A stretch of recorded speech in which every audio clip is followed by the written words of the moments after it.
عبد الله رشدي نزل بوست بيرد فيه على الفيديو بتاعي، والملخص كلامه ان المنطق بتاعي غلط. منطق ان انت المفروض تقبل الشخص زي ما هو وما تحاولش تغيره، ده بالنسبه له غلط. هو شايف ان اللي بيحب حد يساعده يتغير، زي اللي عجبته بنت لبسها مش احسن حاجه، او البنت اللي بتحب راجل بيدخن. هو شايف ان مستحب ان احنا نغير الناس دي. وفعلا هو كلام جميل وكلامه مثالي، وما اقدرش اعترض على ان احنا المفروض نحاول نغير بعض للاحسن. لكن الكلام ده على الورق مش في الواقع، لان على ارض الواقع الموضوع مش بالسطحيه دي. الموضوع اعمق من كده بكتير. هو ما قالش اسمي في البوست، لكن البوست حرفيا بيرد على الفيديو اللي انا عامله، فانا هرد عليك. التغيير للاحسن مطلوب، وانت عندك حق في الحته دي. والمشكله اساسا مش في التغيير، المشكله في نوع التغيير. لان في فرق كبير جدا بين تغيير نابع من قناعه جوه الشخص، او تغيير بيمثله علشان يكسبك ويرضيك. تغيير ضد طبيعته، وده اللي الرجاله بتقع فيه كل يوم. البنت ممكن تتاقلم فتره مؤقته مع طلباتك،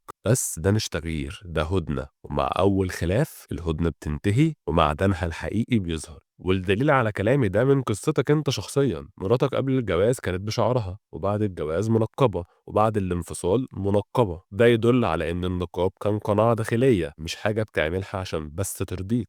انت شجعتها، انت وقفت جنبها، ودي حاجة تحسب لك. لكن هي نفسها كانت عايزة ده، مستناه بس اللي يشجعها. انما الخصوصية وان حياتها ما تبقاش اونلاين، ده مش في طبيعتها ولا في تربيتها ولا في الهوية اللي هي اتعودت عليها كبلوجر. ده كانت بتعمله عشانك انت. ومع اول خلاف، مع اول تغيير في مشاعرها، طبعها غلب عليها ورجعت للطبيعة اللي هي ارتاحت فيها سنين. انت شيخ، دي مهنتك، لكن في البيت لازم تفصل بين مهنتك وبينك زوج. نفس الكلام برضو، انت مش سيربست. حتى لو انت كنت سيربست، اي حد بيسمعني، انت سيربست في العيادة مش في علاقتك معاه. لان الجواز ولا هو مشروع دعوة ولا هو مشروع علاج نفسي. الجواز اختيار من البداية، مش اصلاح وتأهيل. يا تاخد واحدة جاهزة من الاول ومناسبة للي انت عايزه بالظبط، يا تراهن على وهم ان هي هتتغير عشانك. وصدقني ده دايما رهان خسران. لو هي عندها استعداد تتغير عشان نفسها، اقف جنبها وساعدها وسهل لها الطريق. لكن تجبرها ان هي تمشي في طريق هي اصلا مش عايزاه، وبعدين تلومها لما ترجع لطبيعتها، لا الصراحة انت كده بتضحك على نفسك.